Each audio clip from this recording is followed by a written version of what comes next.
Hello my fellow dragons and welcome back to my channel where the dragons gather.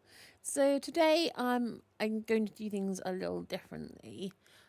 This video is probably going to have been a few weeks in the making. That's largely because I'm dyslexic and it's going to be about a book. I know I usually stick to gaming on this channel with Sims and Minecraft, but I've decided I wanted to reach out a little bit further than that. So I do enjoy books. I'm dyslexic, so unfortunately it does take me a while to get through them, which is why this channel is not solely dedicated to books, because every time I bring up something on Kindle and it says it normally takes people 2 hours to read this book, it will then tell me I have 6 hours left in the book, because I am a slow reader, because I'm dyslexic. So this particular book I'm reading is a horror, so if you're not into horror, then I don't think this book is going to be for you. So maybe you want to check out one of my other videos instead, maybe just skip this one. If you've already read this book, then please stick around. If you haven't read it and you think it sounds like something you'll be interested in reading, then please feel free to pause the video, read it, and then come back.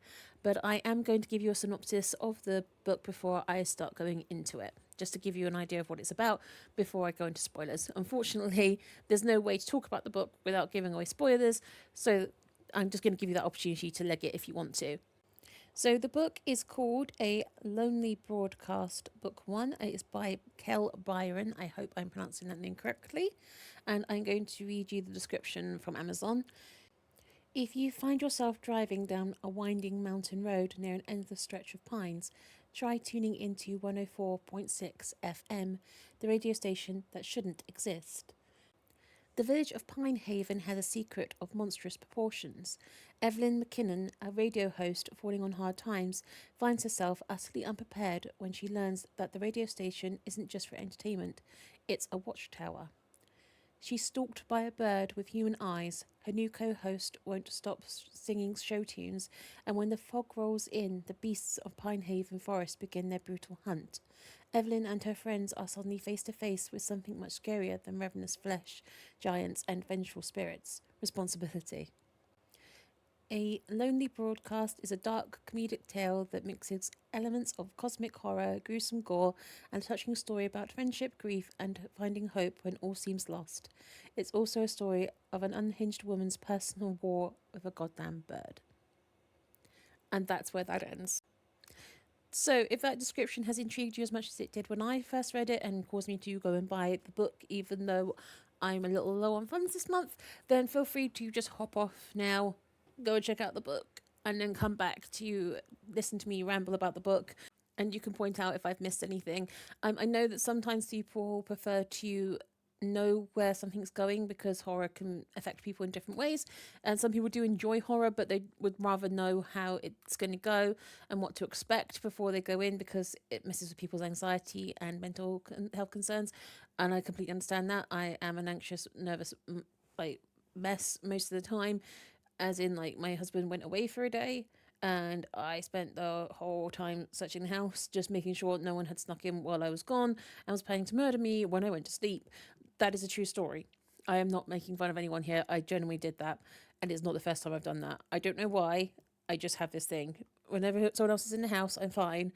But as soon as I'm alone, I have to check every room and make sure that it's clear.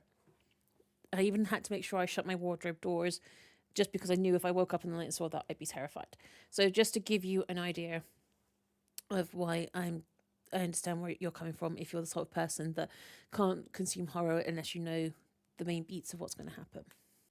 So I can't really talk about this book without getting into spoilers, as I've previously expressed. I am trying to do this as I go through the book. I am actually 33% through, so I wish I had started this sooner. But from here on, I will try to do a regular update based on how far I am through the book and what's happened, just so it's fresh in my mind and I don't have to go back and you'll get my genuine reaction to each section of the book rather than an overall reaction once I finished it. I think that's a bit better from my perspective, a more complete idea of what the book is about and how it's affected someone like me who reads a lot of horror, even though I probably shouldn't. Also, I am aware that there is a YouTube video about this book before it became a book. Feel free to support that as well. I'm just literally talking about the book. I haven't watched that video, so I don't know anything about it. I just know about what's in the book, just so that we can get that clear before I start. So, The book starts with us following Evelyn, who is the main protagonist at the start of the book. So the book is broken down so far into chapters, and it does change perspective depending on the character that's speaking. So we'll start with Evelyn because she is the main character at the start of this book. So she's the one that's been hired to work in this radio station in Pine Haven, and when she gets there, she's given a set of rules. These rules are: Rule 1: take care of the equipment, tools, spare parts, and a generator can be found in the shed. Rule 2: record all listener calls, report all calls that are suspicious in nature. Rule 3: never let the broadcast go quiet. When no operator is present, make use of the automation tools. Rule 4: if the fog rolls in, issue an emergency broadcast. Keep the radio on, lock the doors, don't leave the tower. If the signal is down, activate the bell. And much like the character who says that that particular last warning especially made their skin crawl, it also made mine do the same thing, because instantly it was just tingle going up my spine where it was like, oh. So we have no idea what kind of situation she's got herself into, but it doesn't look good. And it seems that this is the kind of job where she didn't know everything before she came in. If she did, surely these rules wouldn't make her that sort of like suspicious. If she knew what she was coming in for, surely this is something they would have told you over the phone. Maybe part of the interview process or the like onboarding process would have been, oh, by the way, when you're here, these are the rules you'll need to abide by, because you probably want someone that knows a little bit about maintenance, I would have thought, or about electronics. It does seem that it's odd that this is the first time she's hearing that she'll have to do these things and maintenance. At least that's the impression I got. Correct me in the comments if you think I'm getting that wrong. So it doesn't take long for the first suspicious activity to take place. Unfortunately, this is going to involve some stuff about animals. So again, this is your warning to jump off if that doesn't make you comfortable. Again, I understand. I love animals. I'm thankfully in a situation with my head where I can separate those two things, but I also understand when you can't do that. I have dropped books because I couldn't do it. So I completely understand if that's the case for you. So if you want to drop off, here's the chance to do it. For those of you that stuck around, it starts with birds hitting the side of the windows of this particular tower. And it's not just the fact that these birds are suiciding into the tower, it is also the fact that these birds appear to have additional limbs, and some of them appear to have two beaks. And they are smashing into the glass and leaving bloody trails as they fall down to the forest floor below. This leads Evelyn to think about the fact that she'll need to clean this up later, but she decides to wait for the bird to dry. I do think that this was the forest's plan to get Evelyn to leave the safety of the watchtower, or the relative safety of the watchtower. This will all make sense later. So while Evelyn's waiting for the blood to dry, she returns to the watchtower. Nothing else of note happens really until later that evening when she receives her first phone call. No voice is actually speaking, but it's the way the phone call makes her feel that's the most creepy, with her saying, "It tickled my ear in a pulsive way, like a cold breath whispering against my face or tendrils reaching out of the phone and exploring the inside of my head." And then we have the problem with the music. It's automatic. It only gets interrupted when they interrupt it. And in this particular instance, the song is Unchained Melody and it just keeps playing over and over again. And Evelyn can't work out why it's doing that because she didn't press any buttons by accident. There's nothing to suggest that this is something she's done. It's just repeating, and then eventually it just stops and the next song plays without her interference at all. So we can see straight from the start she's only just arrived and already creepy things are happening. They're unsettling, but maybe not enough to make you think something sinister is happening and that you want to leave, especially if you don't have a situation where you can go somewhere else, which is again something else that will become more and more apparent as time goes on. Later, she does receive another phone call, and this time the person does say something, but it's only to say thank you. And then they hang up, and this is after the song has been playing over and over again on repeat. So I guess maybe the person was a really huge fan of Unchained Melody. I have no idea. But then the music starts to come from the pipes in the kitchen behind her. It's just a few bars of music, but it's the same song. It's Unchained Melody. And this time there's nothing to be causing that song to be coming from the pipes. She also has a weird sensation of things being close to her or behind her or touching her. And then the utility closet opens, even though she doesn't remember opening it. It's only open a crack, but she doesn't remember leaving it like that. So we can already see that the atmosphere is set quite early on for something very creepy and a lot of unknown. And honestly, this book made my spine tingle straight from the start. This is something that really tickles that area of horror in my brain that I seem to quite enjoy for some reason. Kind of like horror AMSR, I guess. My brain's just like, oh yes, give me more of that. That's what we want. I have no idea why it feels like that, but it does. So it's just kind of give you an idea of the atmosphere to start with.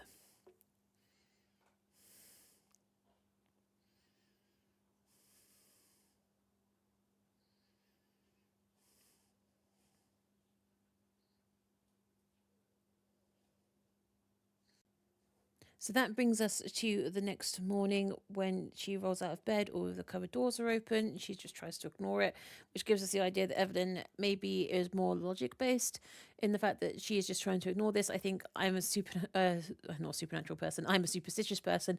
I think I would seriously be considering heading for the hills at this point, but it also might speak to the fact that she's in a desperate situation, which means she can't leave as easily as I just said I would leave. So that leads us to her cleaning up the blood. So she does initially start by just cleaning off the windows, but then she decides to go down and throw the bird corpses away from the tower so that they won't leave a smell and they won't be disgusting.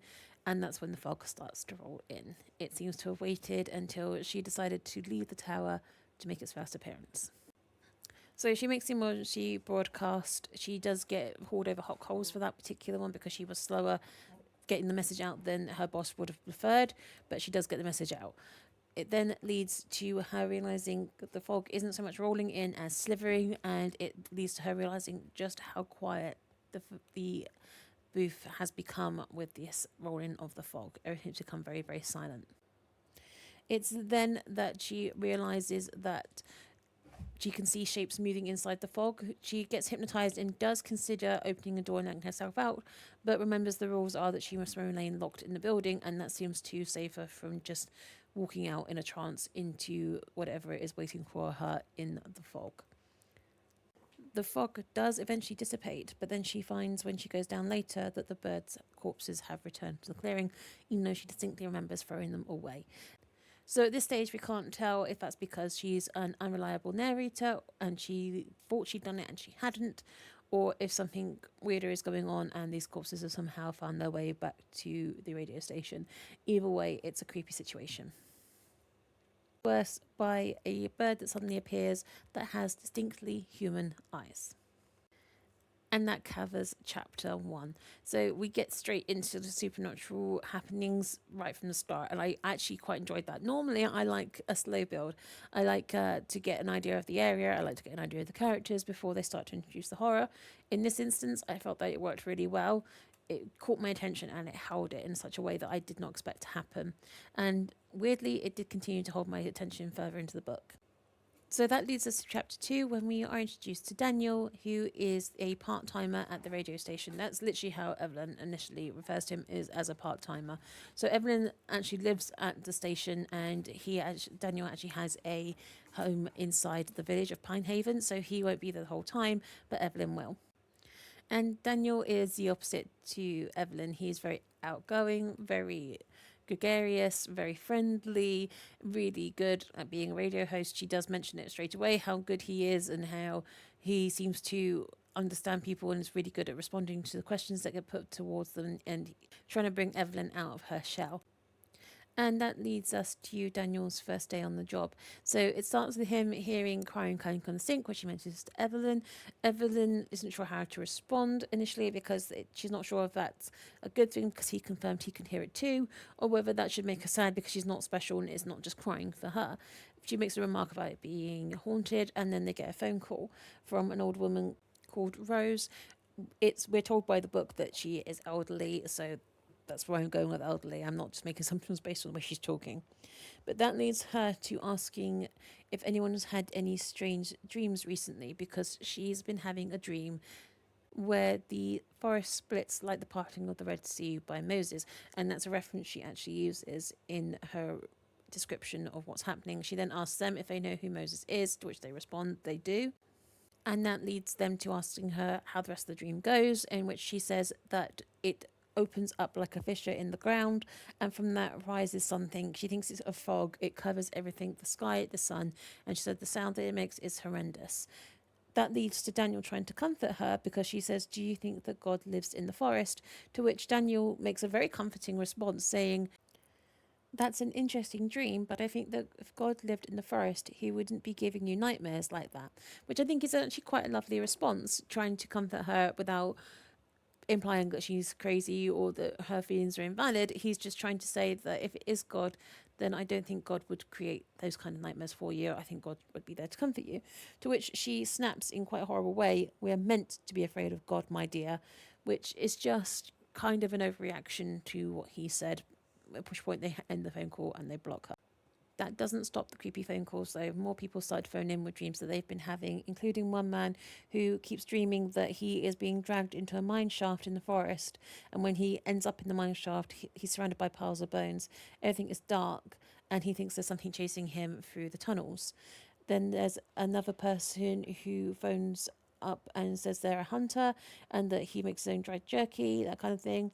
He told us that he had a dream just last night about taking his rifle up the mountain and chasing after something big, something he had never seen before. He said it had 6 eyes and the head of an elk, but the claws of a wolf. He said it stood on 2 legs and became taller than the trees, and when it opened its mouth, he saw dead human faces peering out from inside its throat. And then the one that scared me the most, and I'm not a parent, but it did scare me, which is a phone call from a mother of 3 who said she dreams about a man wearing a mask made of tree bark. He walks up to her kitchen window and stares at her for hours, all while the fear of looking away keeps her frozen to the spot. As Daniel spoke to her, she started to cry, saying, "I can't look away. If I do, it will take my children. One by one, it will take them." And that leads to the final phone call they receive regarding this subject, which comes from a girl who says that she is being watched by a bird with human eyes and that it keeps creating more windows. And she doesn't know where all these windows are coming from.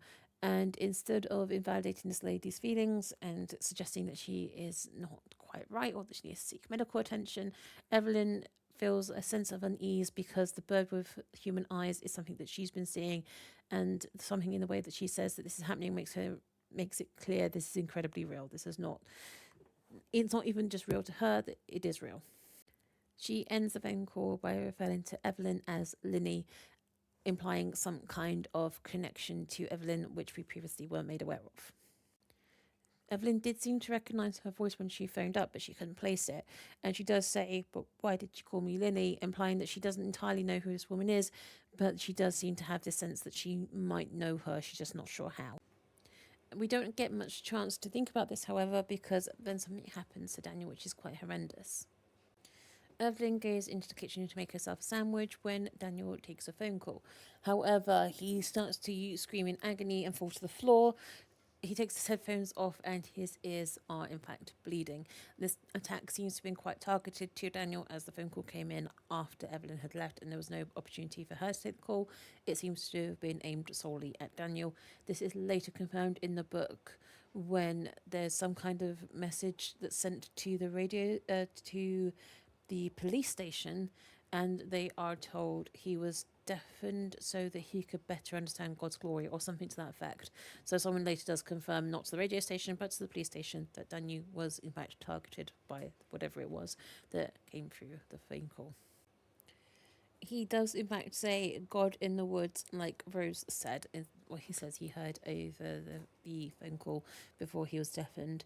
It takes a while for the emergency services to come and take him away, and he has to sleep in Evelyn's room on her mattress while he awaits medical attention. Eventually, the paramedics do turn up and do take him away, leaving Evelyn alone once again. And she notices that the bird is back with the strange human eyes and that it doesn't blink. So the next chapter is mostly just Evelyn alone in the watchtower with this bird, and it's driving her nuts. It seems to be deliberately placing itself in places that she will have no choice but to see it. It's later that she receives a food delivery from a guy called Marcus, and he tells her that 2 months ago someone was decapitated. And if you think I did that in a way that wasn't really giving you much cushioning before dropping the blow, that's essentially how he tells her. He literally is talking 1 minute about something entirely different and then talks about the decapitation. So, I just want to give you a flavour of what it's like.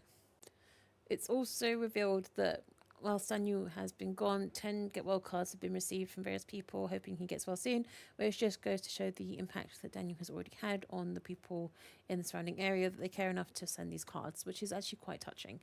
And Evelyn herself did order a card through Marcus. Unfortunately, he got her a happy birthday grandmother card rather than a get well soon card. But Evelyn thinks that Daniel won't mind because he'll find it quite funny. So she decides to keep it rather than return it and find a different card. She decides to give him that one. It's around this time that Evelyn realizes that Halloween is on its way, and we get her first flashback to another time. We're not really made aware of who's involved, just refers to another girl, and the whole synopsis of this Halloween party ends with: her tutu was rough against my knees, but she was warm. Her hair was freshly washed, smooth and blonde, and soft against my cheek. She smelled like vanilla and cinnamon. Don't let go, I'll drop you, she scolded me again. The sound of her laugh warmed me like a favourite song. I would never let go. And I kind of couldn't determine how that was supposed to be read. I couldn't tell if that was supposed to be romantic or familial, as in this girl felt like a sister to her, or whether Evelyn was in fact in love with this person. It was difficult to tell. It seems whoever it is, she has some kind of strong bond and connection to them, and that she has a particularly happy memory about this person, even though she appears to have been completely drunk and this person was having to drag her home. It does seem to have still been a nice memory for Evelyn, implying that this was someone she was very close to, regardless of the relationship. It's shortly after this that Evelyn receives yet another phone call. This time, the person who phones her seems to not exactly be talking directly to Evelyn. It seems to be that they're in some kind of argument. And later in the conversation, that seems to be quite one sided, they say something like, "You haven't been sober since graduation, please let me help you." At which point, Evelyn removes her headphones in shock, implying that this is a conversation that Evelyn herself has had with someone before or has heard before, and that the forest has somehow got hold of this conversation and is now repeating it back to Evelyn to torture her. It's shortly after this that she starts choking, and she literally is choking, and she's coughing into the toilet, trying to dislodge something from her throat. And it's then that she coughs up a small, smooth brown stone that she definitely doesn't remember swallowing. That leads to Evelyn going back into the main part of the building, and at this point, it's just her and the bird again, and it's tapping at the window now. And she says the look on its face is so clearly it asking to come in. It's demanding to be let into the room that she's currently in. And she says she knows that sounds insane, but that's exactly what she feels it wants. And it then decides to leave her alone because she doesn't let it in, and it goes back to building this nest. A nest it's building right in front of where she sits every day, so she will be forced to see it every single day, and that also feels deliberate. It also appears that the stone is something that Evelyn is familiar with, in that it had the words class of 2019 written on it, and she doesn't know how they got it out of the goddamn toilet. That again leads us to the next chapter, in which Evelyn is now talking about a missing girl called Jennifer. And when she sees the newspaper, she realizes instantly that she recognizes her and knows exactly who she is. And that's the first time we start to realize that she has a connection to some of the people in this area. It's also around this time that Daniel decides to come back, which is really quite heartwarming considering what he's been through. I wouldn't go back, but he does, and I think it's heavily implied later on that he mostly did that because he couldn't leave Evelyn there behind in that strange place on her own, waiting for someone else, another part-time, to come along who may not care about her as much as he does. So that's why he comes back. He does love the card. I know that's going to be important to some people. He loves the card. And then later, when he goes to his car, he is attacked by something. She puts it down as being a muskrat. He says it felt like it was trying to steal his car, which again gives this idea of a weird kind of sentience to the creatures that live in this forest. At this point, Evelyn is convinced that she can't possibly live with that bird's nest right outside her window where she will see it every day she comes to work. So she decides to take it down now and move it further into the forest so that the creature will hopefully move and lay its eggs deeper into the forest, because she doesn't want to see it every day and potentially feeding more little birds with human eyes either. So she leans over the side of the tower to reach for the nest, and at that point, she realizes that inside the nest aren't eggs, but are in fact human fingers, 4 of them chewed off at the knuckle. Before she has a chance to really let this sink in, other than a knee jerk reaction, which is to just throw the nest as far away from her as possible and to just wipe her hands on her clothes to try and get rid of the feeling of what she's just seen, she gets attacked by vines that come crawling up the fire escape. They wrap around her ankle and pull her down into the forest. Daniel is trying desperately to get out, but something has locked him inside the building and he is unable to aid Evelyn. It's at this point that the fog starts to roll in. It also appears that the radio station has gone down, so Evelyn is screaming to Daniel to get the broadcast back on, to get the radio working again, and to send out the emergency broadcast, which is one of those moments that always gets me, because I'm like, she's in severe danger right now. She could get swallowed up by the fog, but her primary goal is to ensure the safety of a bunch of people she doesn't even know, which, I'm sorry, noble sacrifice usually makes me cry, and it's one of those noble sacrifice moments. So Evelyn does make it back up to the top of the fire escape and back next to the watchtower in the fog, despite the vines trying to grab hold of her. But she can't get back inside because whatever prevented Daniel from getting out is preventing her from getting in. So now she's locked outside with the fog. And she can feel something playing with her hair, something playing with her. It touches her, and she says it feels like it's trying to work out what she is and what it will do with her and how it will do it. Eventually, the fog rolls back, and Evelyn is not left unharmed, as we have to remember she was pulled down the fire escape, so she is in fact covered in bruising, but she does make it back into the building still alive, which is a bonus at this point. I'm not saying she's lucky, I'm just saying we'll count whatever blessings we can get. The phone lines are then on fire all afternoon, especially with the owner of the network complaining that they didn't send out the fog warning soon enough, and that the fog had actually touched the edge of the local town, Pinehaven, and people were scared, which is understandable. But at the same time, these two were in a really desperate situation themselves. So, I wonder how that phone call would have gone if he had phoned up and Daniel had been like, yeah, Evelyn got dragged away into the woods and I haven't seen her since. And that's why I was delayed. Whether the harshness would still be there, I don't know if they defended themselves or not. But I think I would have been tempted to be like, yeah, we almost died.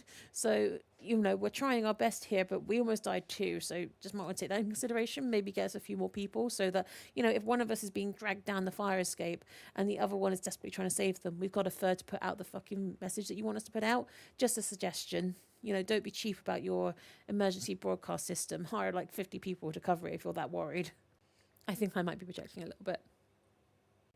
It's also around this time that they get a new story that a couple has gone missing. They were walking in the woods when the fog rolled in, and it's around this time that the police come to collect Jennifer's fingers.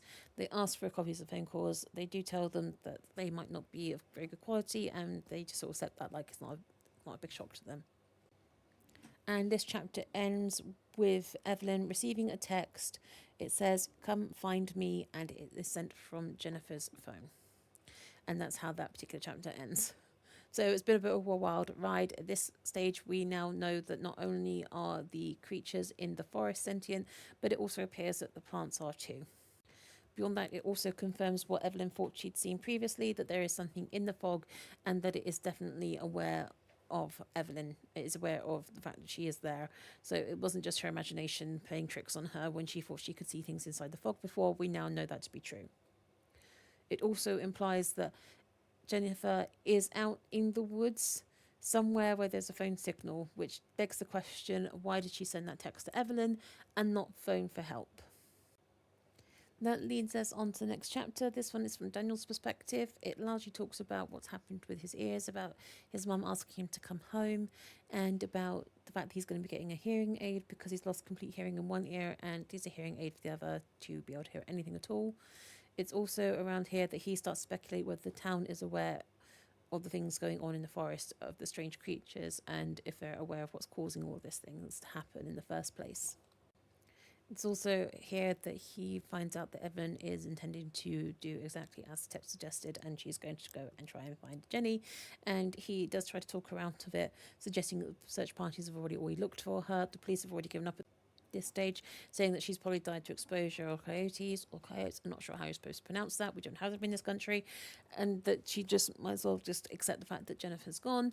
But then Evelyn points out that she received this text message from Jenny, and neither one thinks to question the fact that she clearly had signal and didn't phone her boyfriend, didn't phone the police or the emergency services.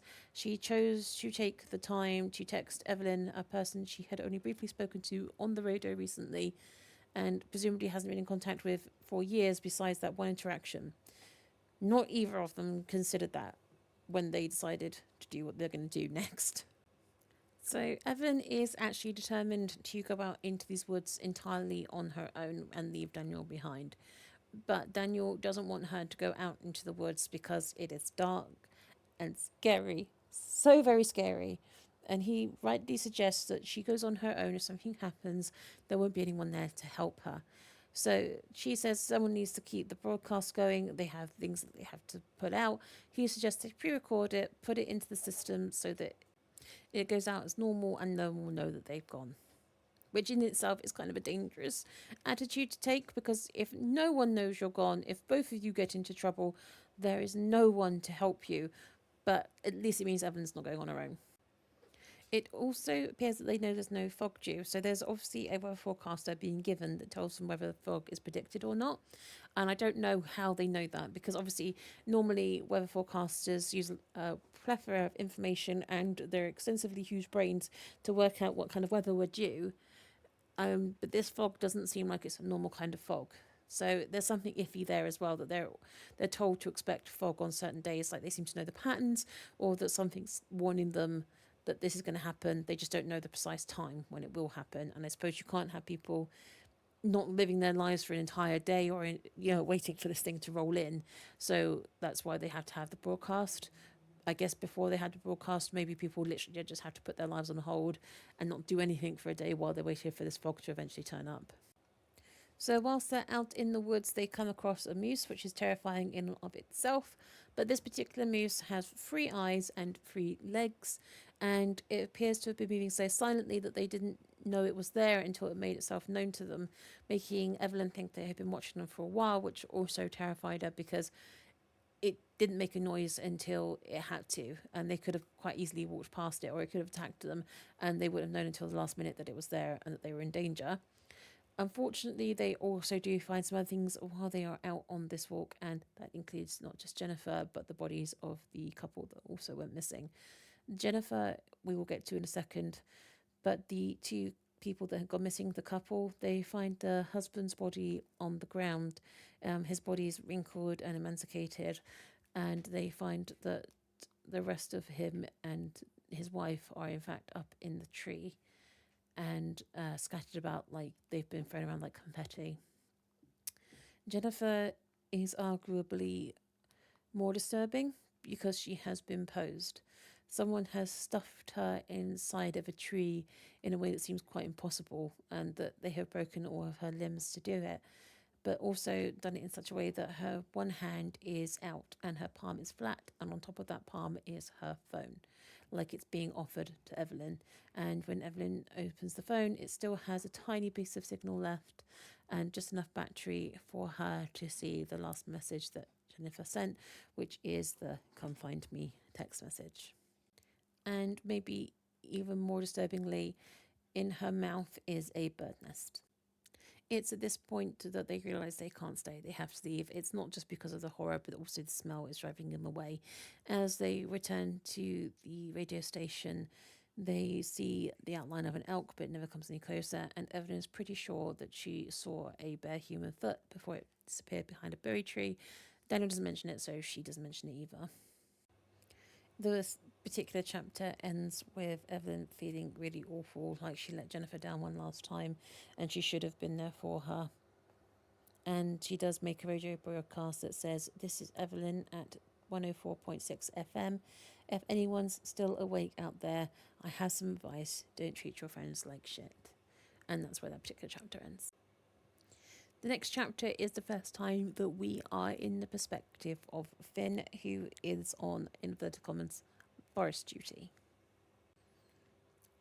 It's here we're first introduced to the just sheer amount of incidences that happen in Pinehaven, starting with a woman who phoned the police station to say there was a coyote walking up and down the edge of her property, which connected to the tree line, saying that the coyote had her husband's face. Her husband had died a year before and had been buried.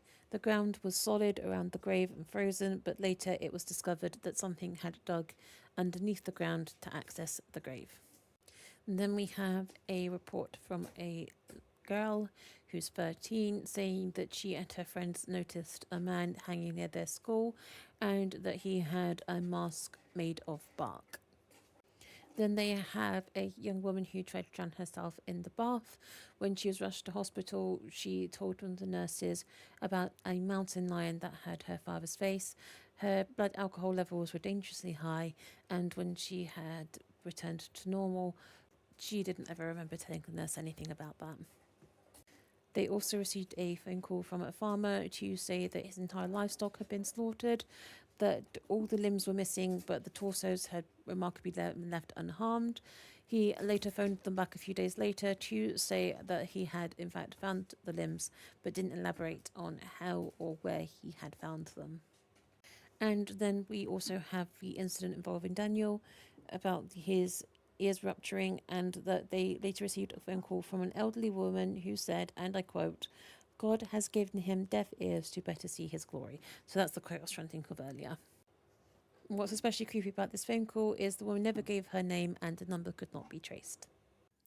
So that gives you an idea of the number of incidences that have been taking place over the course of, I guess, about a year, judging by the dates that are given.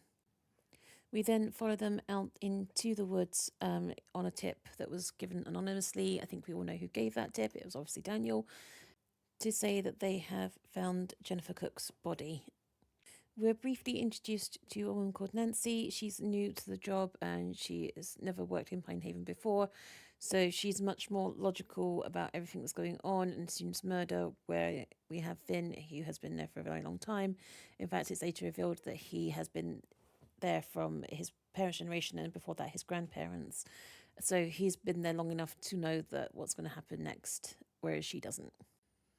And she does put forward the idea that maybe Jennifer's body has been dragged away by wolves or coyotes. I don't know why I almost said werewolves then, but he says that that couldn't possibly be the case because wolves would not have shoved her body inside a tree, which is what the caller told them had happened to Jennifer's body.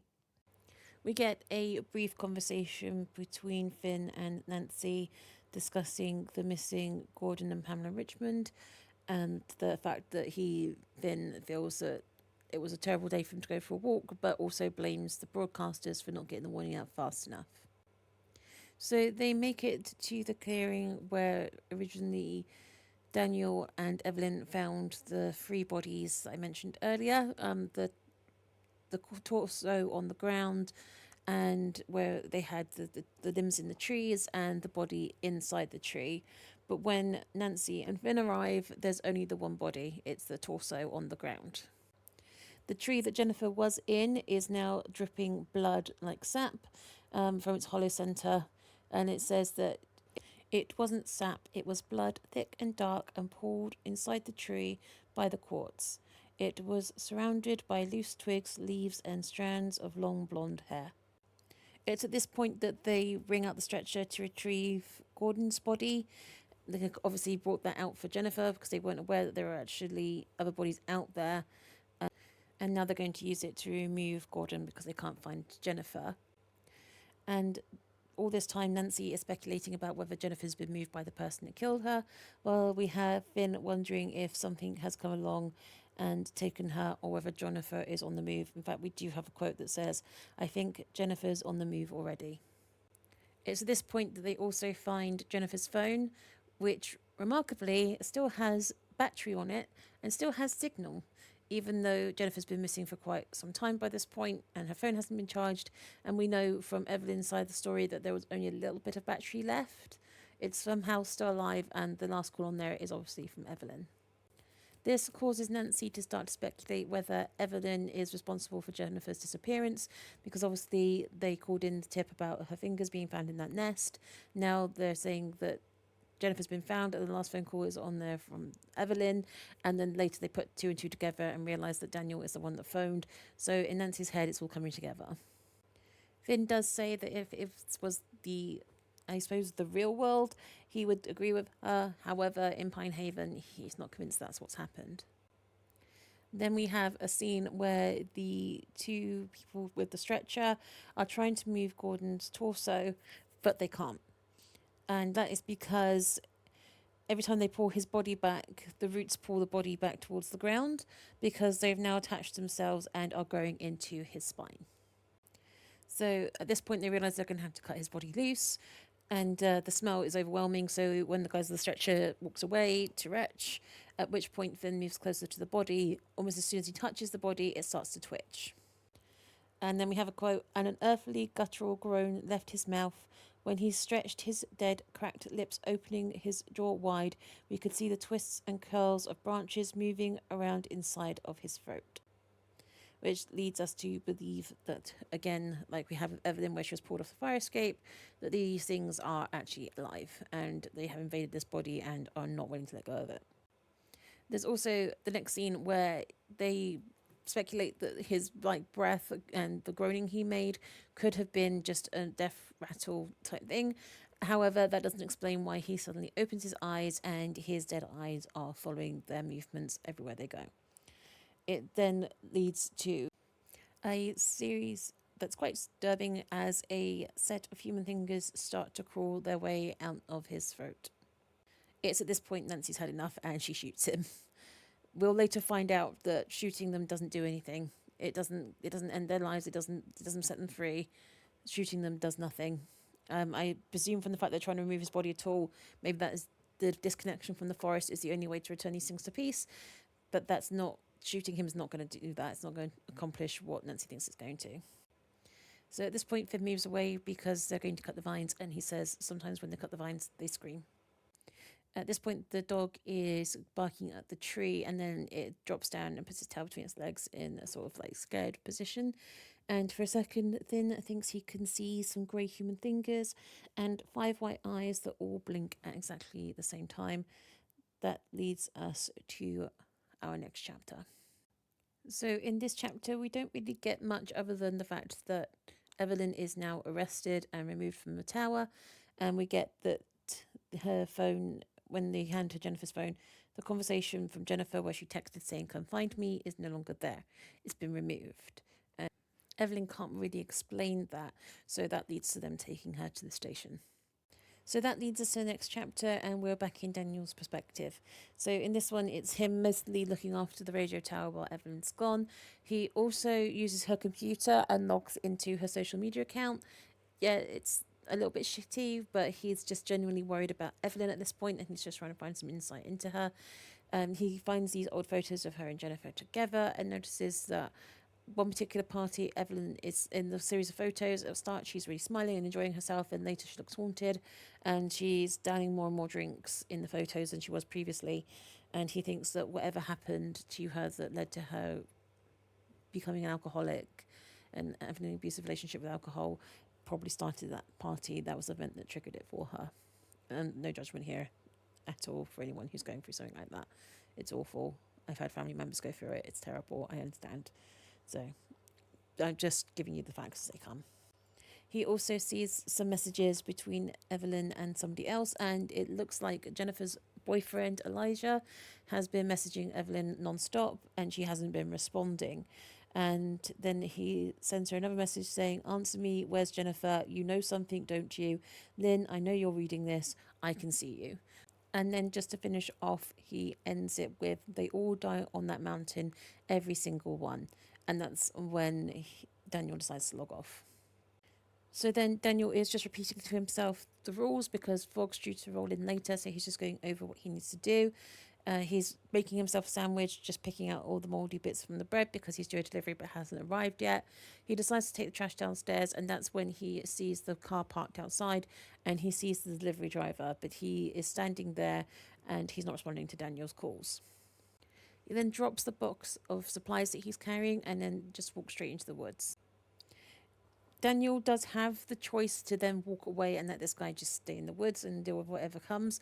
But Daniel is a good person and probably better than I am, and he does actually chase after Marcus in an attempt to save him. He does follow him quite a long way through the forest, but then he comes across his body and somebody else. And we have a quote: "The sound of his flesh tearing was one I won't forget, nor will I forget the blank look in his eyes as the top half of his head rolled away toward my feet."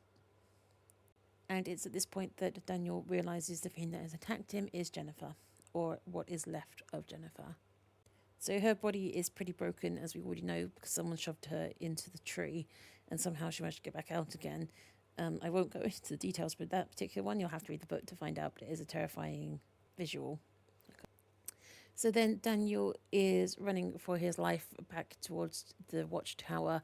He does briefly stop to look behind him because obviously this is a horror book, and you know, like horror, every kind of horror, you have to have your character look back at some point.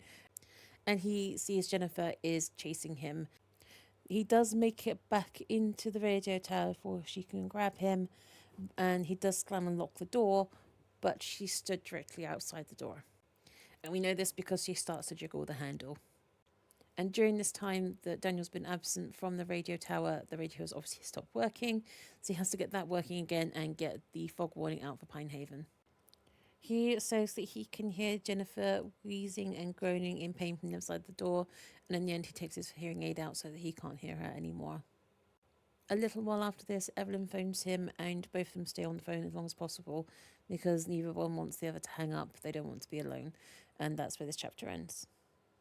So that leads us to the next chapter, which brings us back to Evelyn's perspective and actually gives us a bit more insight into maybe not what's happening, but what's going on inside the fog. So first of all, they give her an incredibly thorough search over, which she finds quite intrusive, but they do later explain why they've done that. And that is because anything that spends any considerable time in the forest and is exposed to whatever is in the forest eventually starts to mutate.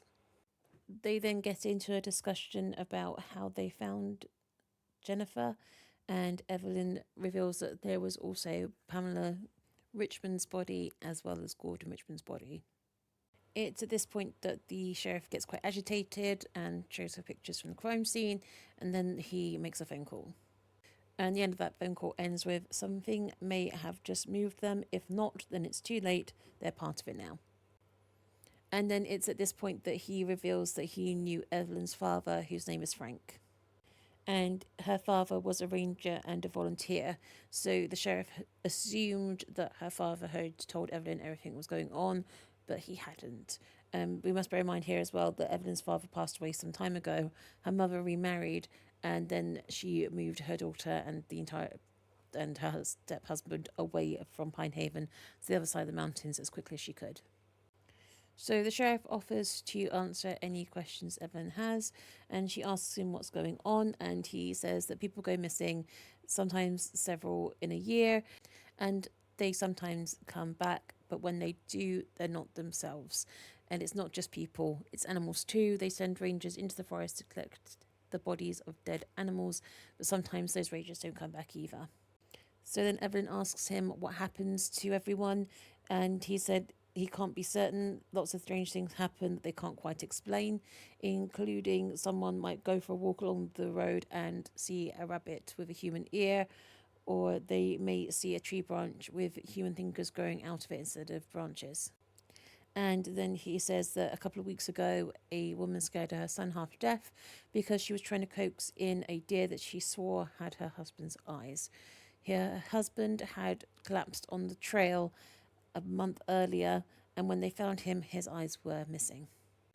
It's at this point that Evelyn starts to think about that little bird with the human eye.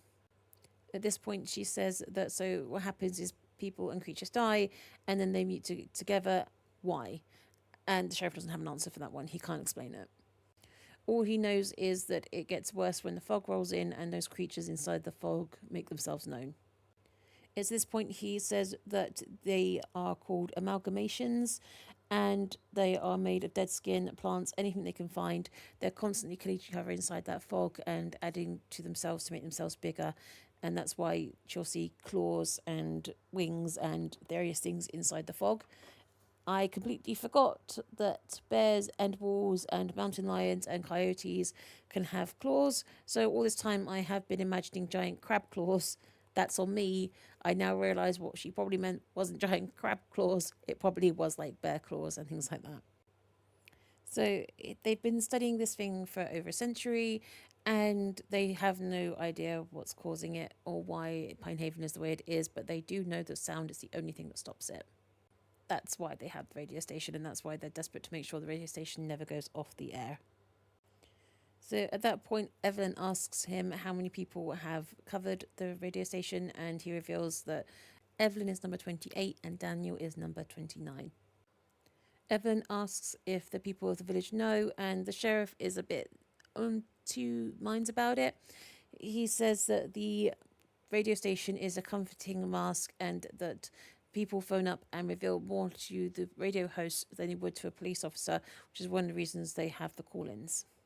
He also reveals that there wasn't a company that hired them, it was him. The idea that there was some kind of radio station company behind the whole thing was just a hoax. And in all honesty, I do think that he brought up her father and mentioned that he was a brave and stubborn man just as a way to manipulate Evelyn in a certain way. And I do understand he is trying to protect a whole village full of people, and obviously they've got through quite a few operators in that time, usually to death, and he doesn't want Evelyn suddenly up and quitting, but I do think he used her father to manipulate her in that situation, and I do think the sheriff does that quite a lot. I don't think he lets people go easily. No, Finn mentioned that they lost 2 officers who just quit, but I don't think the sheriff is in the habit of letting people go easily. And what makes me think that he manipulated Evelyn was something like this in the quote: "He took it willingly. I knew I could trust that the same loyalty ran through your veins too." So yeah, he's just really pulling the strings there. So Evelyn spends the night in a motel rather than going back to the radio station. That's when we had the phone call with Daniel, which crosses over the last chapter. The next morning, she returns to the radio station and she catches Daniel up to speed with everything that went on at the sheriff's station. And Daniel keeps her up to speed with what happened with Jennifer. Evelyn does notice her police tape when she arrives, so I think that was the explanation for that. But Daniel would have told her anyway. And I think this quote pretty much sums up my mentality towards all of this. I don't think that was Jennifer anymore. I hope it wasn't. In honesty, I do hope that whatever these things are, they're not conscious, they're not themselves anymore. It does seem like these creatures are in constant pain and agony, and their way of dealing with that seems to be tearing up other people and other creatures and adding to themselves. And it's just terrifying to think that they might be sentient in the way that the human might still be in there, or the animal might still be in there, terrified and unable to stop themselves from doing what they're doing. At this point, Daniel asks what happened to the other broadcasters. Did they quit? Evelyn says she doesn't think they did. And they don't have much time to think about that because suddenly a storm hits. And that brings us to the end of that chapter. So the next chapter picks up pretty much where we left off. They decide they need to put an emergency broadcast in case the radio system goes down. It's after that that Daniel mentions to Evelyn that he has gone through her social media and read her private messages. He asks her when her first sober day was, and she said the first day she arrived at this place. She said that she only went to rehab because of Jennifer after she almost drowned in a bathtub. Evelyn, that is. So that confirms Evelyn is the person from the story before.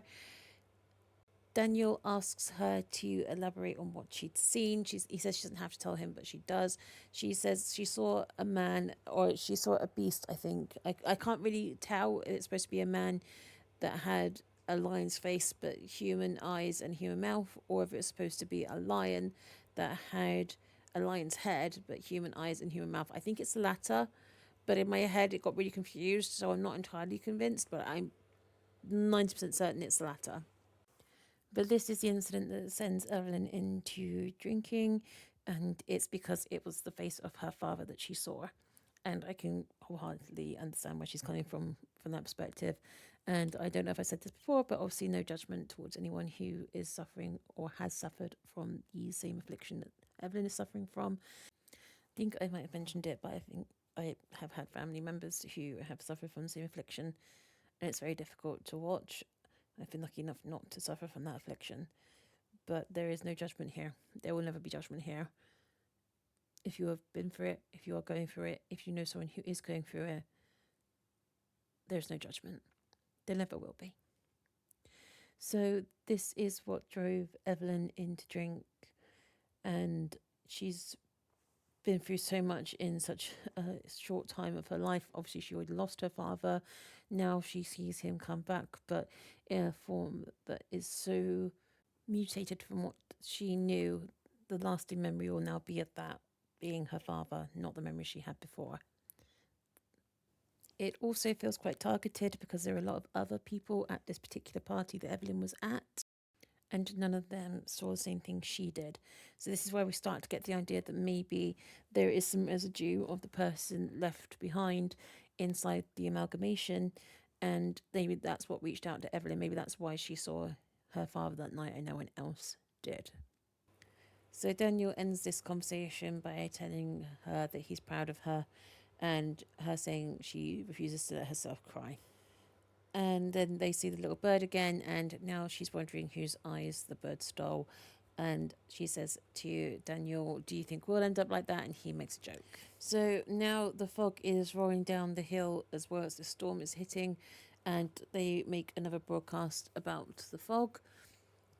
And they realize that the lights are flickering, and they have a backup generator, but it's not inside the radio tower, it's downstairs inside a shed.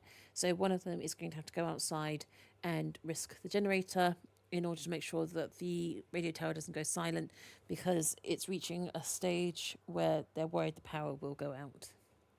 So both of them want to be the one to go down so the other one doesn't have to, because they've now found some walkie-talkies, which means only one of them will need to go down the staircase. The other one can stay up and keep the broadcast going as long as possible. This is when things start to ramp up a little bit. Evelyn makes it down the stairs, but she sees the fog is already rolling into the clearing, and there is the corpse of a woman crawling towards her. Evelyn slips, but she manages to get herself inside the flimsy shed and slam and lock the door before the woman can reach her, but she can hear fingernails scraping down the wood from the outside.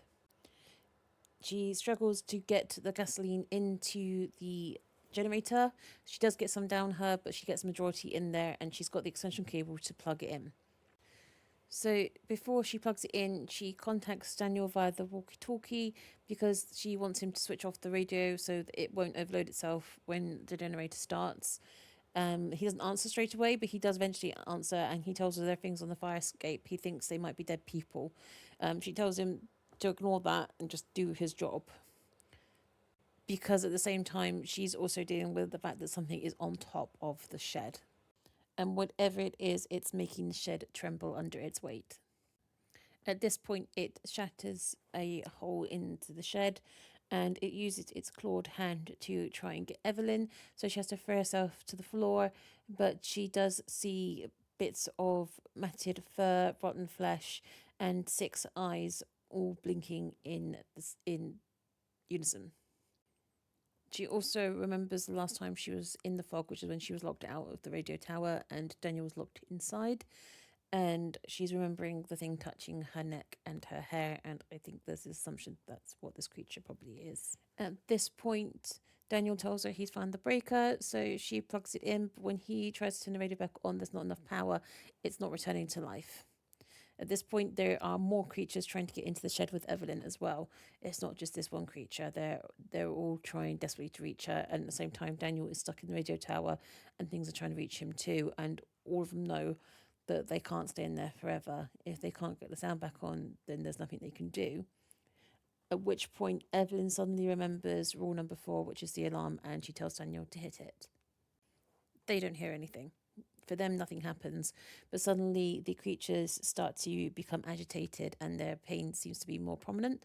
and they eventually slowly slink away back into the forest. Later, they receive lots of phone calls about missing people and dead birds in people's yards, and one man called in to describe hoof prints on his property that were the size of dinner plates. Things only got weirder from there, because later it rains pebbles. And then it basically ends with Daniel telling Evelyn that he has named the little bird. He's called it Bartholomew, and she hates Bartholomew, and that's where that particular chapter ends. So now we are back in the perspective of Finn, and he is talking about how this is not the first time a storm has almost destroyed Pinehaven. There was a previous time when he was younger that this sort of thing happened, and it's happening again. He said it's well after Halloween before they do the final count, and they find that 7 people have actually gone missing. And they're getting various phone calls from people about the people that have gone missing. One girl's going out to get cigarettes and hasn't returned. And there's another young man who doesn't live there talking about his mother. I'm not going to go too much into the details because I don't want to spoil the book for anyone who hasn't read it, but it is quite interesting, the different kind of stories that are coming out from this. And there's more about that idea that maybe just because these people are twisted monstrosities now, that there's still some kind of sentience going on in there, and maybe some kind of familial connection that's drawing them to certain places. We later have Finn talking about a boy that's gone missing. He didn't go missing during the storm, he's gone missing subsequent to that, and how the more kids that go missing, the closer he is to handing in his badge. He then goes out at night. He says they used to search the forest at night, especially if a kid got missing, but they were losing too many people, so they had to stop doing it. So now the search ends before it gets dark, which in and of itself is just a really sad thought. These people are pretty much aware of what's going on, but for one reason or another, they can't leave. Maybe guilt about the fact that if they did leave and sold their houses, other people would move in and put themselves in the same danger that they wouldn't be aware of, or maybe because financial ruin if they left, or they just simply have nowhere else to go, and this is what they're stuck with. So again, it's quite sad to think that these people have no choice but to live in this forest, or maybe just out of pure stubbornness, don't want to leave, which again, I can kind of understand is the human condition after all. So they're sort of stuck here, and more children seem to be going missing.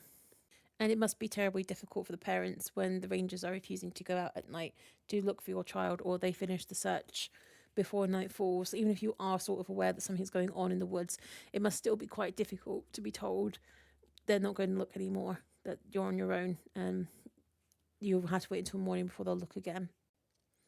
So then he starts to talk about how they did do a search during the day, and one of the rangers came back injured.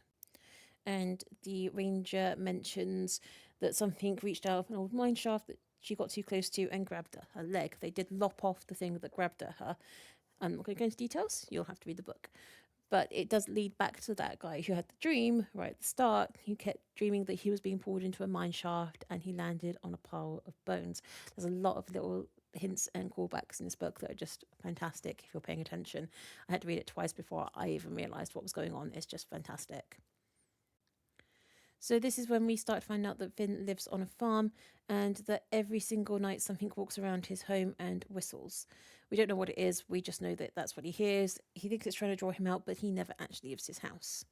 So that particular night, Finn goes to the old elementary school and waits around the playground and wants to see if he can see anything. Eventually he does. And it's that man with the mask made of bark that we heard the mother talk about, and that 13-year-old girl reported to the police. It's hanging around in the tree line and hiding behind 2 pine trees, and at this point he makes the decision to run into the trees when he hears a child crying.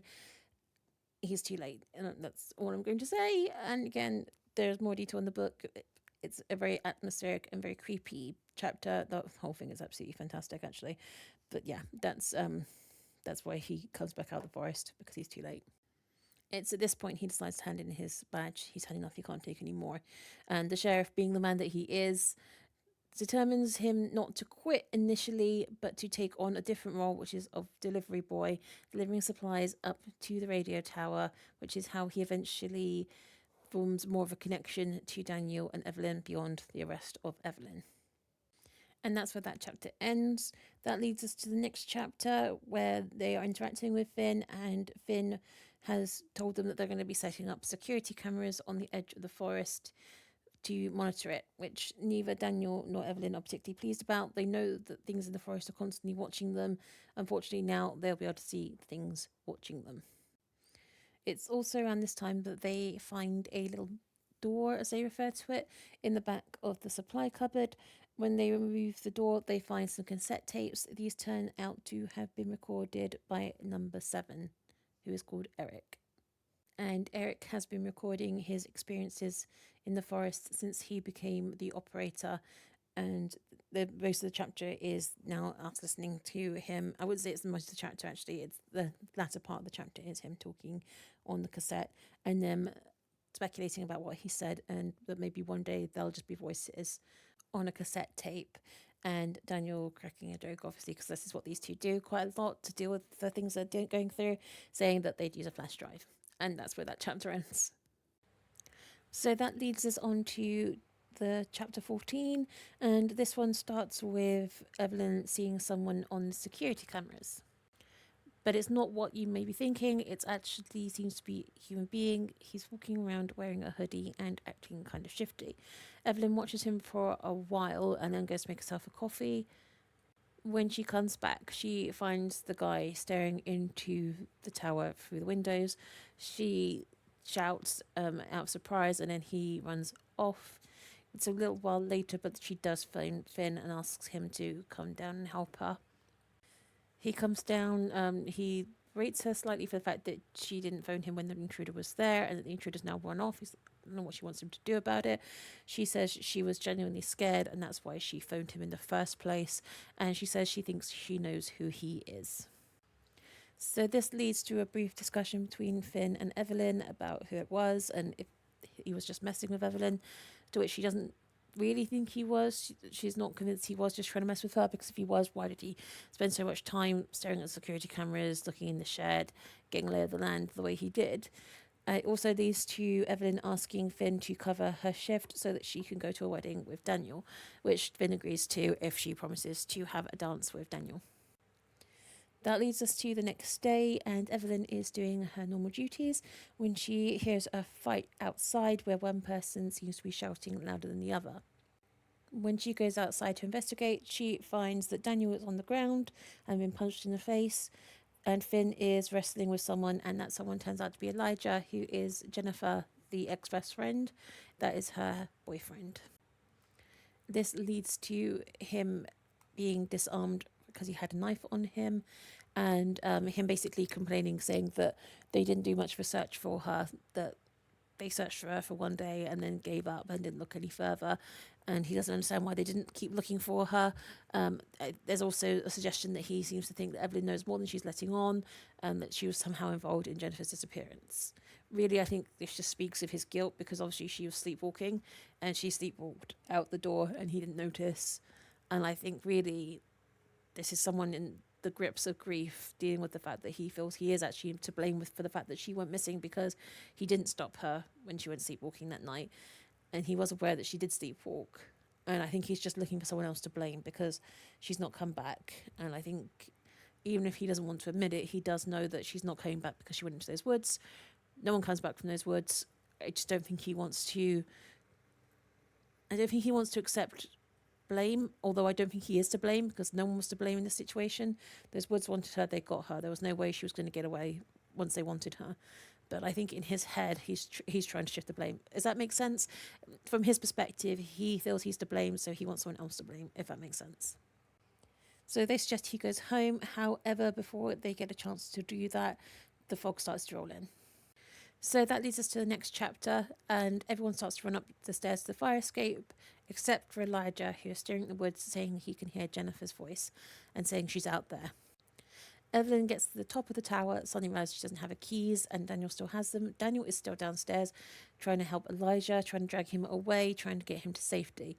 So that leads to Evelyn having to run back down the stairs, trying to get the keys from Daniel, get Daniel to safety, but also help him wrestle Elijah away from the tree line and up the stairs. And one of the things I loved about these characters is the fact they aren't perfect. There is a moment where she thinks, and I quote, let him go, let him get swallowed. But she doesn't actually act on it. So that's what I love about these characters. They do have moments of doubt. They do have moments where you think they're just going to let someone die, but ultimately they always do the right thing. And it's that level of humanness that I really find is so good in these books. So that leads to them actually getting him up the stairs and inside and locking the door. And Jennifer turns up again. And it says she had changed in the crack of her neck where the skin was split. The beginning of a fifth limb grew out of her open throat. She had another set of dark, doe-like eyes on her forehead, slightly askew, as if a second face was trying to emerge from the side of her head. Mushrooms were sprouting from her chest, tangled in the open cavities between her ribs. I never really understood the word shambling so well until I watched her desperately move in every awkward, jerking motion that would bring her to us, as if she needed to get closer, no matter what it took. So while this is happening, Elijah is stood at the window watching it take place, and Evelyn manages to break the trance long enough to go to the broadcast system and send out the fog warning for Pinehaven.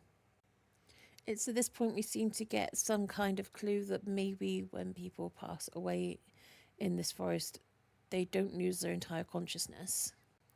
As there's a moment where Elijah puts his hand up to the window and Jennifer does the same with hers, and there seems to be something eerily familiar in the way that she does it, something that suggests a level of consciousness behind the decay and the monstrosity that she's become.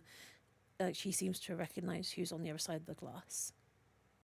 It's at this point that Evelyn decides that the fog is getting too close and that the monsters are getting too close, as in that she's actually on the landing outside the watchtower and it's getting too dangerous. So she smacks the bell to send her away, at which point something else turns up and grabs Jennifer and snatches her away. It rips her apart and starts to eat her, and then they hit the bell a second time and it eventually decides to leave too, taking what's left Jennifer with it. This is the thing called the amalgamate, which seems to be the biggest of all these creatures. Evelyn asks Finn to take Elijah home, and then she and Daniel sit together in silence for a while, just taking in what's happened. This then leads to more of Operator Number 7's cassette tapes being played. And it's more about him and the fact that the tower hasn't been fixed, so he's sitting there freezing because they haven't fixed the glass. And that's when he hears a child crying, and he does say, think after all this time of being up here, he would have known better, but it tugs at his heartstrings, and he goes outside to try and find the child, only for the child to run away on all four limbs, and for him to realise that the child isn't a child anymore.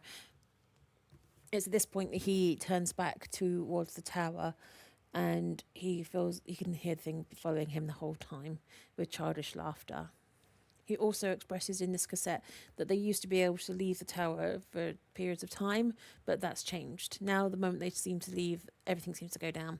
So it's become a constant watch where you can't leave the tower alone for even a second without something interfering with the radio broadcast. After the cassette ends, Daniel and Evelyn sit and talk about their childhoods for a while and their families, and it ends with Bartholomew turning up and tapping at the glass again. So the next chapter is from Daniel's perspective, and it's actually quite a lovely little break from all the horror. It's basically Evelyn and Daniel at the wedding, and just a brief rundown of what happened while they were there, and just a really lovely chance for them to just separate themselves from the horrors for a little bit. And it's actually a really sweet chapter, and there's not much I can say about it. It's just lovely. So the next chapter is also from Daniel's perspective, and it's on the way back from the wedding. So Evelyn isn't due to return to the radio tower for a couple of hours to relieve Finn. So Daniel suggests that maybe they could go back to his apartment and they could chill out for a little bit and watch some movies and eat some junk food before she has to return to do her shift. Evelyn suggests instead that they go to her old place. So Daniel drives her through town, expecting her to give him some directions, but she doesn't. So he keeps driving until they reach the old elementary playground, and that's where Evelyn gets out, and she reveals that after Jennifer and Elijah kicked her out, this is where she would sleep. So she would essentially be sleeping on the edge of the forest, and she would sleep under this huge yellow slide, and that was it. That's where she lived for, I think, a couple of weeks, maybe a month. And they're discussing her life and how it felt to be In that situation, when they notice a small child being led into the trees by the creepy guy with the mask made of bark, and they follow him. They don't even think. They just bound off into the trees to try and find this child. And I love these characters. I have no notes. They're just amazing. So Daniel and Evelyn are in the trees. They find the child quite quickly, remarkably, and they pick him up and they talk about how he's shaking like a leaf, and they take him to leave when they realise there's something following them. So they keep moving quickly as they possibly can. And only, unfortunately, Daniel decides to make the mistake of looking at Evelyn, and he gets distracted by the corpses in the trees that are watching them, and he trips and falls and hits his head. Evelyn stops immediately, still holding the child, and tries to drag Daniel back to his feet. He can't seem to get up. Evelyn grabs the child and puts him down and tells him to run for the trees and just keep running in a straight line until he breaks into the clearing. So she's trying to drag Daniel up, and then suddenly she's dragged away from him. The creature has grabbed her by the throat and is holding her suspended in the air. And I am going to issue a warning here. If you have a thing about eyes, then I will be putting a timestamp on the screen. And I suggest that if you don't think like things about eyes, that you skip to that timestamp. You won't miss anything, but I'm going to warn you that this gets particularly gory. If you're reading the book or you want to read the book, then this takes place on page 238. So if you don't want to read it, I suggest skipping 238 and moving on to the next page. You won't miss much. You just won't get the gory side of this, what's about to take place. So for those of you who are sticking around, so this is the point where the creature pushes her eyelid up and grabs her eye and pulls it fully out of her head, with blood spilling everywhere, and it drops her to the ground, still clutching her ruined eye and bleeding all over the place. And it takes her eye and places it into its throat. At this point, it starts to resume its attack on Daniel, and it starts to viciously kick him in the sides. I believe it already done that, and that's why Daniel wasn't able to help Evelyn and why he wasn't able to move. I'm afraid I think I missed that bit when I was focused more on the eye stuff. So that then leads to them hearing a man's voice, and then everything goes dark. And then he wakes up in the hospital with Evelyn. It turns out that Finn heard them and rescued them, and they also managed to save the little boy. And that is where that chapter ends, with them curled up on Daniel's bed holding each other. So this leads us to the next chapter, which is from Finn's perspective, and where the sheriff does what the sheriff does best. He tries to suggest to Finn that maybe he become the next broadcaster. He also suggests that he doesn't think Esperanza or McKinnon will survive much longer or last much longer. They really didn't think Daniel would come back after he lost his hearing. So he's suggesting that he doesn't think they're good enough to continue the broadcast on their own, and that maybe Finn can take over when they are no longer able to do their job. Which is just the way the sheriff seems to work. He seems to be very good at forcing other people up into the tower, but doesn't himself go into the tower. Anyway, they're trying to say that both Evelyn and Daniel are away at the moment because they were attacked by a bear. However, people in the village heard screams and they heard the child, and they're all phoning up and pretty much hinting that they realise something else is going on, and that the bear attack is just a lie. And that later leads to Finn thinking about his father when he was younger and how he used to go out into the forest and do what he called good hunting or something like that. And how when he was very little, his dad would come back after going into the forest saying it was a good hunt, would never bring anything back with him. And how when Finn got a little older, his father led Finn into the forest to do the hunting as well, and how much he remembers that and how scared he was and how spooky it all was. And then later, his father actually stops by the tower to talk to him in a way that suggests that he doesn't think his son is going to be around much longer for him to talk to. His son even invites his father back to the farmhouse in order to spend some time together, and for Finn to show him how he's done the place up. And his dad sort of has this attitude of, yeah, he'll do it if his son is still alive long enough for that to happen. And that's where that chapter ends. So that leads us on to the next chapter, which briefly covers their physiotherapy before being discharged from hospital, and then goes on to them being at the tower with Finn and him telling them that they did well, which from Finn is quite high praise. So they do a little bit of joking around, and then they make a coffee, or Daniel makes them a coffee, and he says the water's a little bit rusty. And then they listen to they decide to skip all the other tapes and go to the final tape in the box from Operator 7. Only it turns out that this tape is not from Operator 7. It is in fact from Operator number 8, saying that Operator number 7, Eric, has fallen and she is now his full-time replacement. There is also a little bit about the history of Pine Haven, and then she mentions the bird. And she says how much she hates it and how its dark, beady eyes make my skin crawl. And that's pretty much where it ends. And then Finn rushes in, grabs the coffee cups, and tips them down the sink, saying I don't want them. And Evelyn's a little bit shocked by this, thinking it's a bit strange, it's just a bit of rusty water. But he says no, it's blood. Blood has come up the pipes, and that's why they don't want to drink this water. And there's more blood now bubbling over the sink and getting everywhere. And then, just to top things off, Elijah returns, and this time he has a gun. And he holds the three of them hostage. His gun is actually trained on Daniel and Evelyn. I'm not sure if he knew Finn was there, because Finn was in the kitchen at the time that Elijah barged his way in with the weapon. But he is complaining that no matter where he goes, no matter what he looks at, everything reminds him of Jenny. And then he accuses Evelyn of hating her, and Evelyn says she didn't hate Jennifer, she misses her, and he says act like it. And then the gun goes off and almost hits Daniel in the head, but thankfully it misses him. And Finn manages to overpower Elijah, and then he tells him that he's going to phone the police and have him arrested. They put him out on the fire escape minus his gun, with the ammo taken out the gun and put separately as well, so that he can't use it in any way. And while he's sitting out on the landing, Daniel goes out to join him and suggests that maybe the best thing for him is to move away rather than staying in this place where he has so many memories of her. And this chapter ends with Evelyn wishing that they too had gone with Elijah and just left Pine Haven. So at the start of the next chapter, we are in Evelyn's perspective again, and it starts with her sending Daniel home after a very eventful day. He does offer to stay, but she suggests that it's best for him to go home and get some rest. Eventually, she puts her own head down to sleep, and that is when we get the first of her horrific dreams. I think the best way to explain this is to quote directly from the book again, and that is, "My body isn't mine anymore. From my head to my toes, everything is pure pain and rage. I can see the forest floor and the maggots and worms that wiggle at my feet. They're inching away from me as if they too are trying to escape.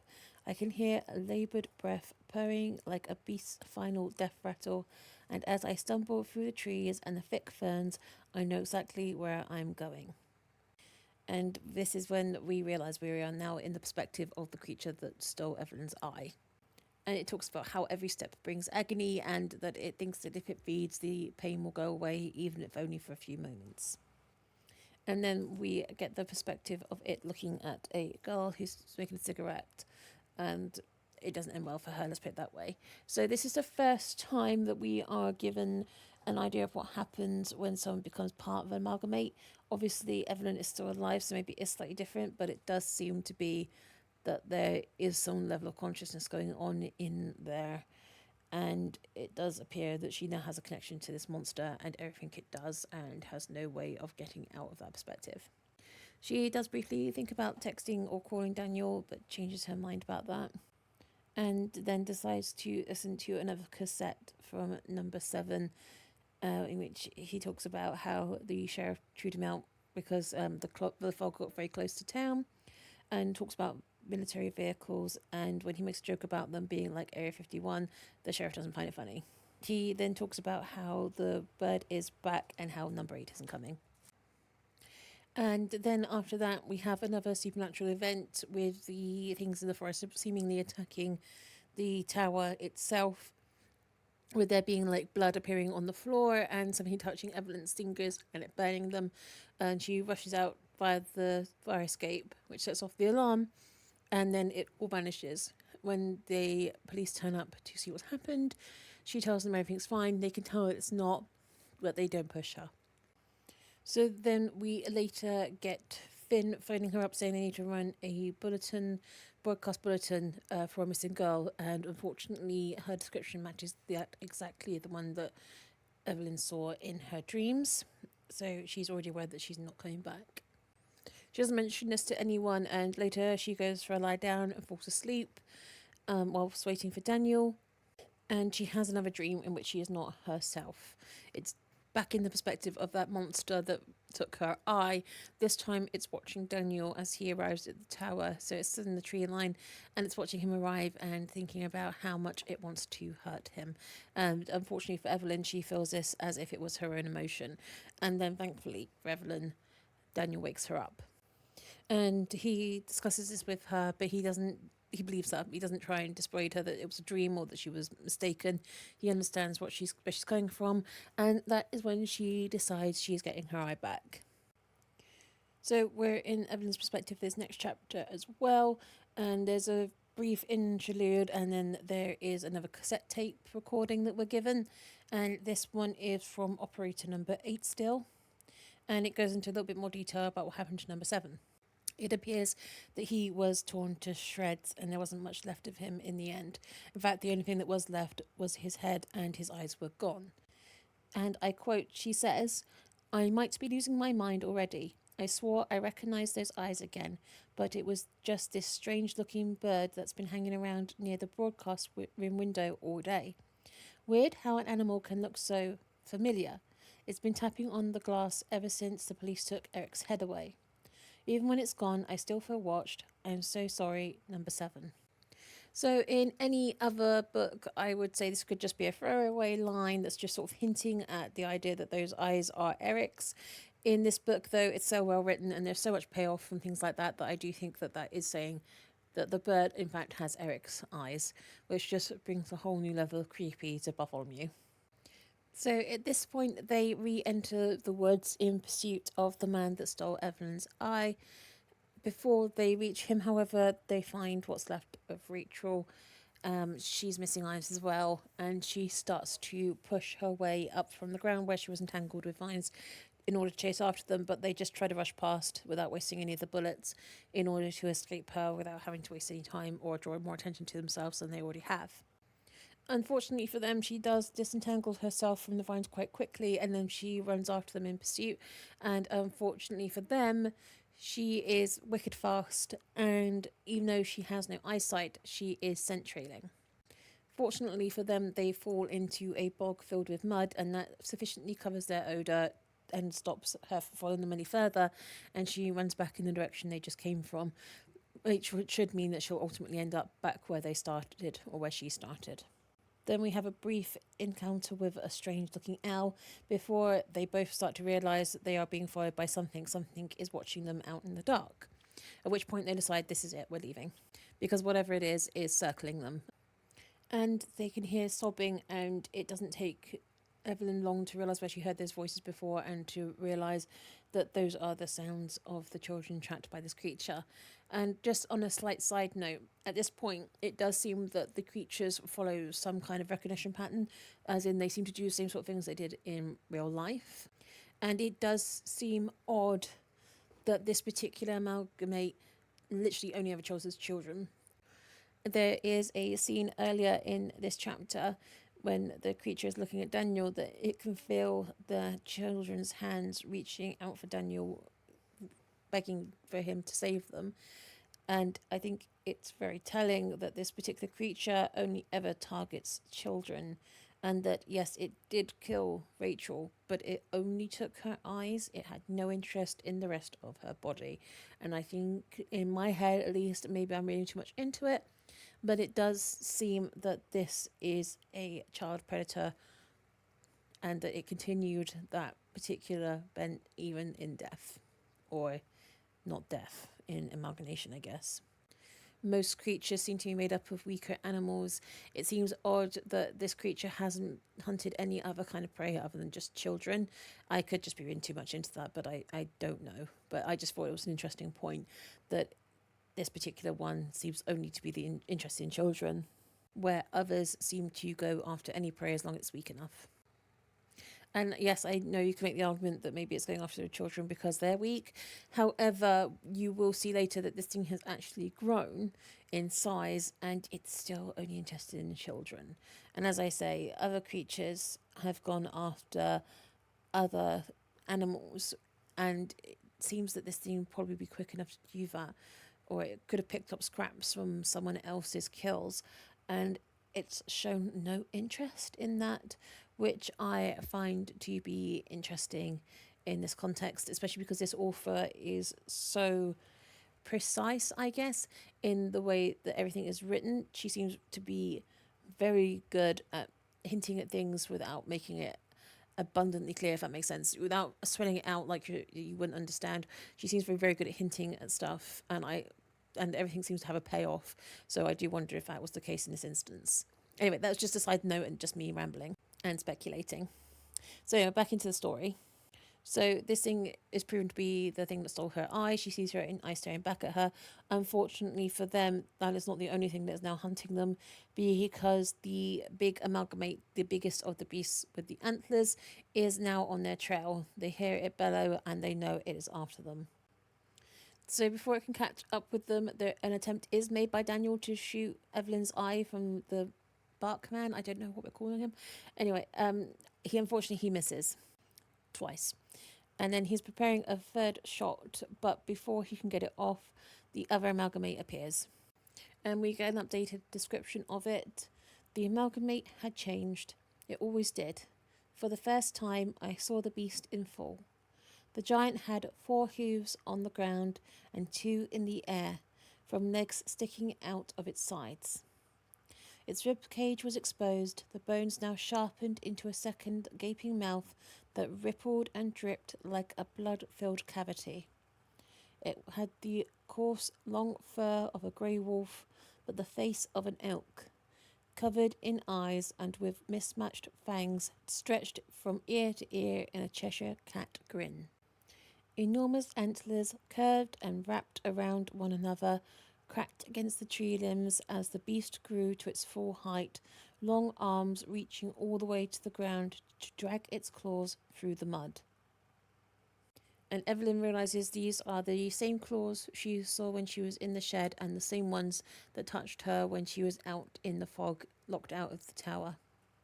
And this creature grabs hold of the Barkman and rips him in two. It devours his top half and throws his bottom half to the floor. It's at this moment Evelyn realizes just how many parts this thing has stolen. It's stolen more than it actually needs, and it's still going. And then her own eye appears in the middle of this thing's forehead.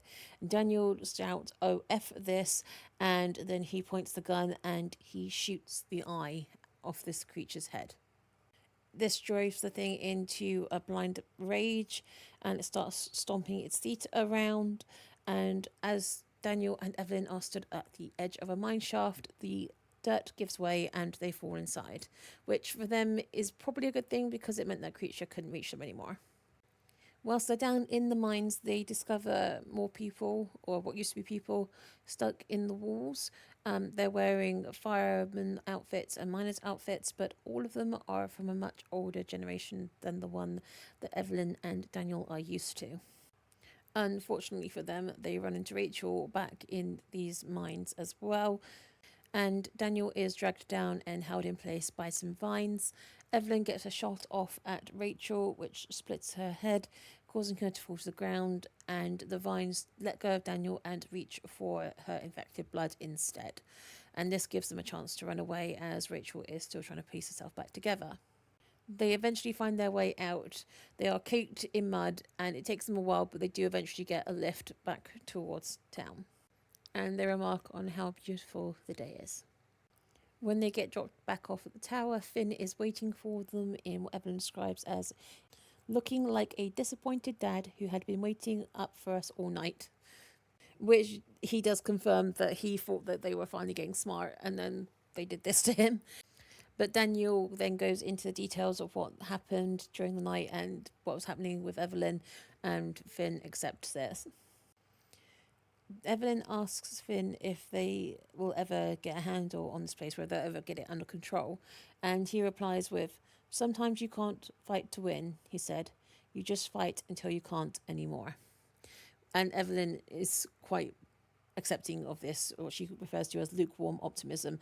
I think it just sort of fits with what you expected anyway. And then later, Daniel confirms that they now have a number 30, which presumably is Finn, and suggests they go on holiday. Evelyn asks where, and they suggest maybe they could go to Mars, as that seems like the furthest place they could get to away from this horrible place. Then they notice that Bartholomew is building a new nest, and part of that nest is one of the tapes from Eric, which seems to be number 14, which seems to have gone missing. I think it was 14, but anyway, it's the missing tape, and Bartholomew is using it to build his nest. And Daniel says, well, at least not all the creatures are out to get them and destroy things. And isn't that a good thing? And Evelyn accepts this too as a sort of compromise that maybe there are a lot of bad things in the forest, but it appears not all of them are trying to make themselves stronger or bigger. However, I do think Bartholomew probably picks that tape for a reason. I just don't trust that little bird. I realise that he has Eric's eyes, and maybe there is some part of him that is consciously Eric, but I do still think it's odd that he took one tape in particular, and it's one they hadn't listened to yet. Anyway, that's the end of the book. We have reached the end, if you're still with me. So, what rating would I give this book? I would give it 10 out of 10 dragon claws. I'm going to go dragon claws. I don't know what my rating should be as a dragon. Maybe you could give me a suggestion. Should it be gold coins? Should it be dragon claws? Anyway, 10 out of 10 solidly. This is a book so good, I wish I had written it. The friendship between Daniel and Evelyn never feels forced. It feels very gentle and very natural. It feels like they do grow on each other, or rather Daniel grows on Evelyn, and it does feel like they really support each other, and it feels like a genuine relationship and a genuinely loving and respectful friendship. And then when Finn comes in, it doesn't seem to disrupt that friendship. If anything, it feels like the pair of them do wear him down to the point where I think he feels like they're friends with him as well, which I think is quite a beautiful thing. I think it's hard sometimes to build characters up as individuals and also portray a particularly balanced friendship, or to give all characters their own screen time, or to emphasize each character's strengths versus the other's weaknesses without making one of them look weaker than the others, or making it look like one is the savior and the others are there as backup. With this book, I felt like every single character of at least certainly the main three, really supported the other two and made up for where they lacked. And I think that's a really beautiful thing, and it really helped balance out their relationships and helped make their friendship feel more real. It also helped make them feel more real. These feel like actual people, and I spent a lot of the book genuinely fearing for their safety. And there were stages in the book where I would skip ahead just to get confirmation that they had survived a certain situation, because I was so terrified for them. I also think there's a lot of payoff in this book. It's so brilliantly done. Little things that are hinted at in the beginning are given flesh and bone in later parts of the book, and I think that's such a wonderful thing to do. I think often you'll have something hinted, think it's going to be something bigger or something interesting you'd like the author to explore, and quite often it's not. In this book, everything is explored, and I think that's a really beautiful thing. This thing was just horror AMSR for me. It tickled a part of my brain that just really wanted this kind of horror, and it did it in such a way that I am a huge fan, and I have already bought book 2. Which leads me on to my recommendations. So, if you have read this book and you are interested in something of a similar vein, then I highly recommend the second book, which is called A Lonely Broadcast Book 2. And that too is written by Kel Byron, and you can find it on Amazon. I presume it's published elsewhere, but that's where I got it. And if you wanted to give yourself a little break before you jump straight into book 2, then I would also recommend The Hollow Places by T. Kingfisher, which I think is also a good book around the same vein, and a book I'm hoping to do a review of as well. And if you don't want to go down that route, then I also suggest The Ritual by Adam Neville, which is a book that's been out for a while. It has been turned into a film, and again, I am hoping to do a book review of that. It's one I actually quite enjoy. Well, I enjoy 2/3 of the book, but I'll get back into that when I get into that review. If you have any recommendations for me, please drop them in the comments. I am always eager to find new books. And as a dragon, I do think that we as dragons should share our knowledge of good books and make sure those authors are getting the recognition that they absolutely deserve. So this was my first book review. Hopefully better ones coming as I get more used to this format. And as you can see, I have made versions of these characters in The Sims 4. They are available for download from the gallery. If you're not into The Sims 4, I completely understand, and obviously you can just ignore this part of the video. Anyway, my fellow dragons, thank you so much for coming along with me on this journey into book reviews. Something I never thought I would do because it does take me so long to read books that I really did genuinely think that this would be too much for me because my dyslexic little mind doesn't like it. And there are times when I am so far between books that I just can't make myself read, and I'm not sure if that's dyslexia or just burnout. But it was fun to talk about this book, and it is such a good book. I really enjoyed it. So, as I say, if you have recommendations for me, please drop them below. I would love to read something you've read that you really enjoyed. If you have recommendations that are outside of this genre, I would love to give them a try. And I hopefully will be posting more reviews in the future, and hopefully not all around horror. I have read a fantasy series recently, and you will unfortunately be getting my review on that too. So good luck, everyone. Anyway, my fellow dragons, I will let you go. Take care, my darlings. Feel free to drop a comment and a like if you've enjoyed yourself. And as I say, book recommendations always recommended. I know I've said this 3 times. I am a dragon. I hoard knowledge. Send me your knowledge. Send me your books. Thank you, my darlings. Take care. Love you. Bye bye.